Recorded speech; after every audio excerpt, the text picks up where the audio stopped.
Welcome back. It's still Global Morning and we're still here. This time around, we're moving away from the entertainment to music to national unity, which we've been talking about all day and all inspiring people. Right now, we're moving to a bit of sports.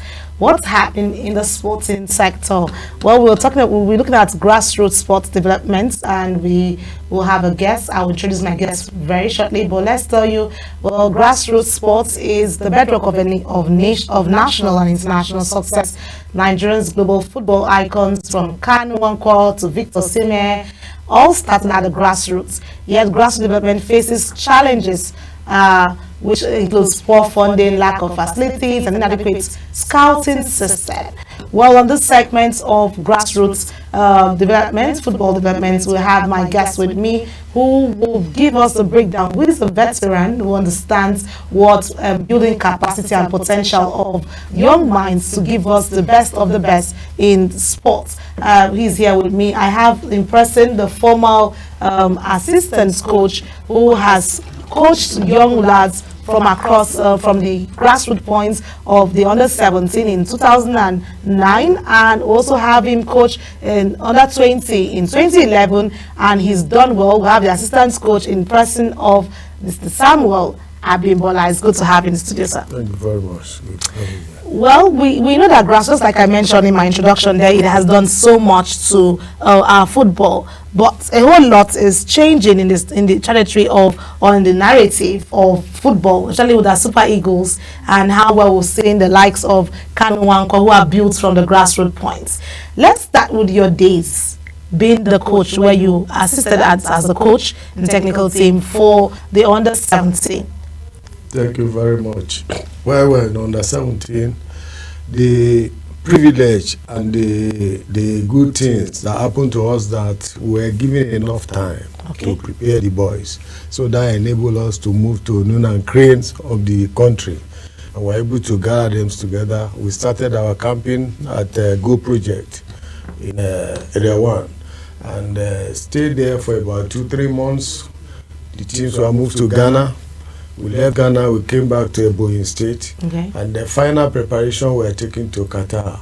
So we're able to really do elimination by substitution. Some will come after some stage. We notice that by age discrepancies, they could not make it, and that was why when the issue of MRI came up, we are not really scared, because we really make sure we go into the grassroots and recruited the small young boys that were able to fine-tune, and they were able to try their best and make Nigeria proud.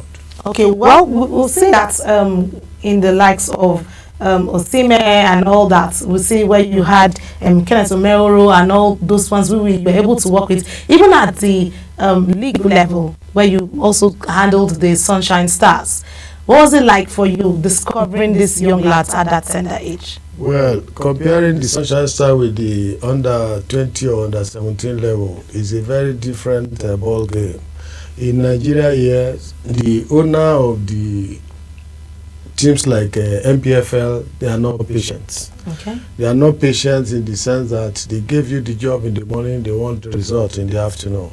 And that has not been enabled coaches to produce a team that you say, okay, this is the philosophy and this is the methodology of this team. You get to the teams were recruited before you only come to come and train them. So you are not able to really stand your ground and discuss that the average age limit I want in this team is also age. So you have to work with what you meet in the team. So in Sunshine, for example, I got there, and they made me to believe that some of the players have been dropped and they are on their way out. I have to plead with them. I requested, please, I'm coming newly. Let me see these boys. Maybe they may not be suiting to the method of the former coach, but since you people are asking them to go, let me have a look. Maybe 1 or 2 can be useful. And that was what really saved me. Because after the friendly match I used in testing these boys, From there, I detected one of the vibrant central defender, and they've already asked me to go because he was going with his bag. The message that time was that he has not played in the Premiership before, and that is from a local team. I don't know him from anywhere, so I requested from them, please, I need this, and I was able to return about 4 players who now form my real key players during the league, and that player is Kunle Odunlami. If I've made mistake, within 6 months that I recruited this boy that is playing for Sunshine, Stephen Keshi saw him and invited him to the national team. And good enough, he was the integral part of the teams that won the Nations Cup. Oh, awesome. South Africa. Kunle Odunlami. So what I'm trying to say is that it is difficult. If I've not insisted for me to look and see that boy, that's how we could have lost that boy. Because frustration, going back to his local teams, he may not have that God again to go and try in other places, because his belief is that if I have tried so far and I've not been recruited, maybe I'm not good enough, or maybe there's something that I needed to do. So that is a part of challenges. In national team under 20, I mean, in our time, yes, we're given a free hand, and we're able to try our best to make sure that we justify the kind of respect given to us. So it's a different ball game when you compare the national teams and the clubs. The clubs are not giving free hands to the coaches to do their job properly. Okay. Some of these politicians will tell you they have their brother, they have this.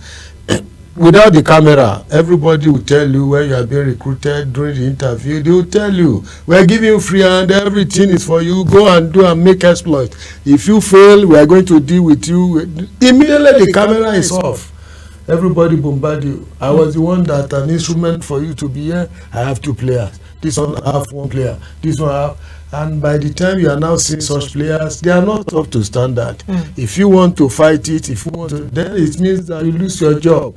But before, because of fear of unknown, the coaches have family, they need to feed their family. Many are not standing their ground. Okay. And that is based on principle. Oh. And that is why they keep on trying their best to see whatever result they can get with what they have. And that's really on a very sad note, because if we want to get the best results, you need to put out the best players. It just have to be. And be the better. Well, let's talk about you.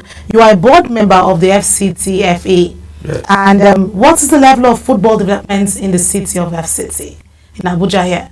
What has been the measure put in place to see how your technicality, your experience with the players on the pitch of play can form a good one for Abuja? We've tried our best under the leadership of our chairman, Alhaji Abba Mokhtar. We've tried our best since inception of our being taking over the FA. Before, every league competition is played within the city. But we're able to do more than that. We extended to all the 6 area councils. So all the 6 state leagues, and what that means is that we're taking it to the grassroots. Okay. So that those who could have not been able to meet up with the transportation of moving their player to the city center, they were able to play in their own backyard, and we saw a lot of promising stars among them. And that has really opened the eyes of all these area council. I can bet you now, if you carry out your investigation, every area council is having one competition or the other. Right now as I'm talking to you, all the area council are at the top of it. I think some of them are playing final. Like today in Gwagwalada, I think there's a final going to take place on the 13th. And immediately after that, Gwagwalada League is starting. So in Buhari, so in Abaji, in everywhere. So I think that is one of the most important things that this present FA board have done to the grassroots. The chairman is interested in developing the grassroots. Okay. That is number 1, that is number 2, that is number 3. Seeing to the grassroots that the players are nurtured to the stardom. Okay. Well, that shows you that grassroots, which we said from the onfront, is a proof of potentials where you can bring up the best of players from their source and give them to the limelight which they need, because we need youths to be called out of restiveness and giving them the best of it. But let's see, if he's putting out to grassroots, why is it still difficult to have a Premier League club for the FCT? It's very simple. When you look around, the teams in Abuja are being owned by government. Okay. And this football industry, many have not believed that it's a very big industry, that they can make money, but you need to sacrifice first. Now, these people are managing the government teams. They lack the experience, they lack the knowledge. They are taking it to be office work. Okay. And some of them thought that even the player who has the #1 main actor, that they are just doing them a favor. They are forgetting that if you are a director in your office, if you are a deputy director, if whatever you are in your office, that is your professional job. This player that you have recruited, that is where he's feeding his family. That is where he's thinking of how he's going to have his own house. That is where he's going to think of how he's going to buy his car.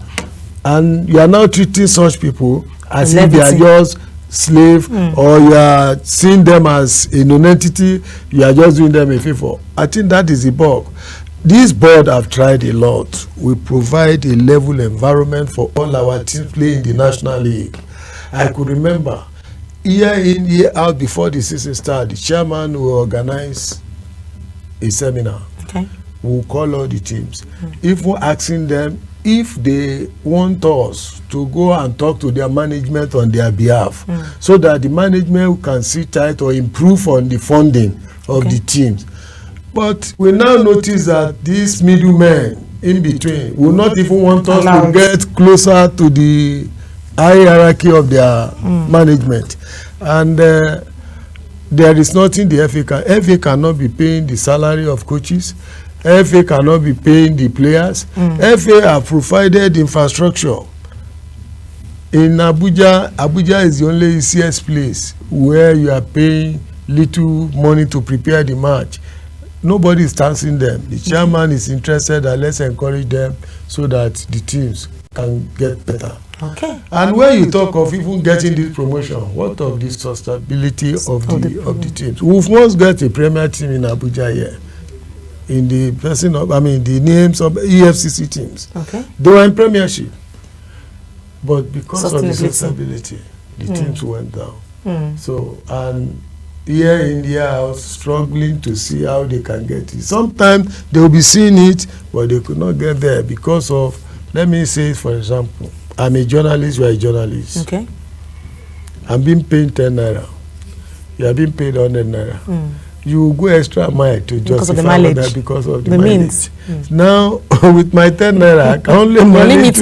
I'm limited. So these boys in Abuja, their remuneration is very poor, and the welfare very poor. So they cannot match up with the teams that are the players are well fed, and in recruitment they are just managing with whatever they can pay. The player that can afford to do that and go on, that is what they are managing. So that is the part of the pain of problem why we have not been able to get premiership. Okay, well, we know that over 70% of professional Nigerian footballers abroad were discovered through grassroots competitions, and most local governments lack the functioning sporting facilities, reducing the opportunities for young people. Just like you mentioned, is one thing to put out these young lads, and that thing to also have the opportunities or the enabling environment to also put them out. And studies has actually shown investments in grassroots sports reduces youth unemployment and social vices, like I also mentioned. And let's talk about the fact that you were once a national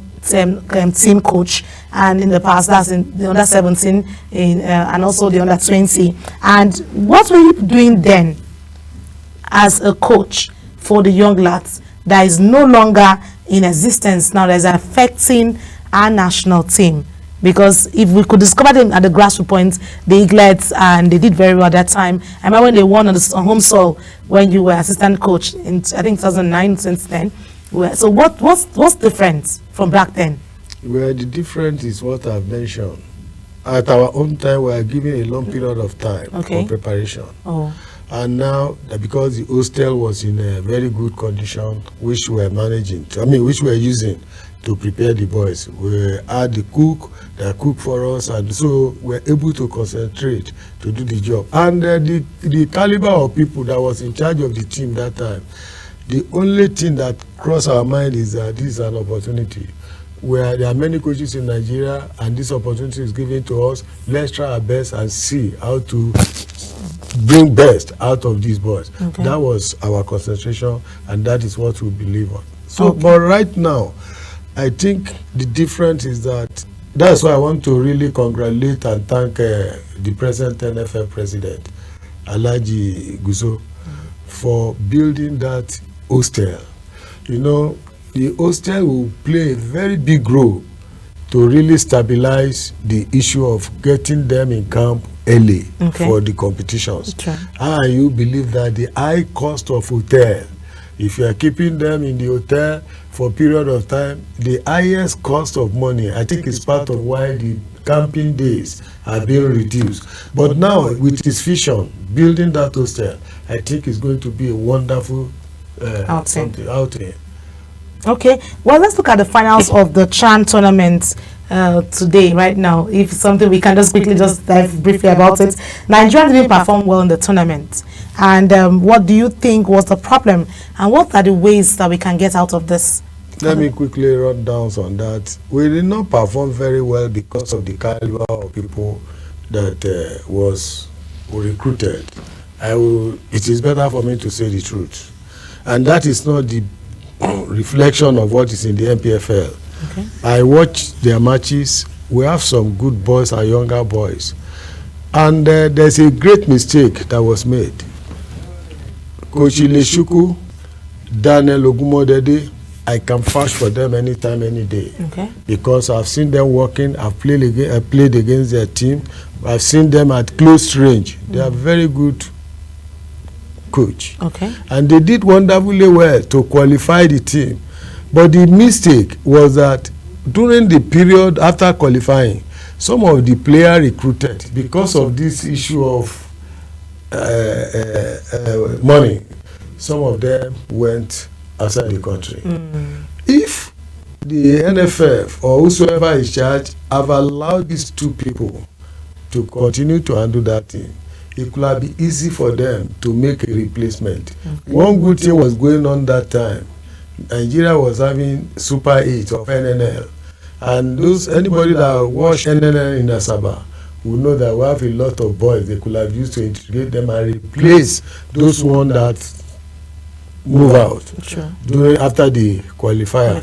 Another error is that I expected our foreign coach in person of Chelle to really have respect those two guys. If I were him, if I'm in his position, I will only watch from far. I will tell them to continue their good job. So he just observes from the distance. Observe from distance. So whosoever you see now that is good, you should get them into the Super Eagles. So I think that really caused a vacuum. Limitation. Yes, because it is good sometimes to give kudos to those who have done well. You can see with the short time limit, Ileshuku and Ogumodede, nobody gave them chance, and they were able to meet teams like Ghana, other tough African country, and they got the tickets. So they could have given them that honor to go and continue what they stopped. Anyway, well, we hope that gradually people will understand what the technicalities involved in putting out the best hands when you see their strength in coaching, because you have the experience and you have your success stories from Nigerian stars who have rose from community football, because you've actually put out the best of footballers from your team on the under 17. Yes. Okay. Well, we would have loved to take so much of that conversation, but I'm looking at time constraints, and we want to say a very big thank you for sharing your thoughts. We'll definitely have you back here to talk more on other ways Nigerians can do better from grassroots to the limelight and bring out more success stories. I'll be glad to have that opportunity. Thank you so much, sir. Thank you very much. All right. Well, that was it. We have the We'll be speaking with the former assistant coach of the under-17 and under-20 who coached then in 2009 and 2011 and stood in there, and he was able to tell us how much they've been able to contribute to Nigerian football, how it has moved from grassroots to limelight, and how things can be adopted even to the narrative in the FCTA, how Premier League can come to play, more opportunities given to coaches to tap into the raw talents and give us the best stars we want in our football. Don't go anywhere, we're still here. It's Global Morning. I'll be right back to tell you more.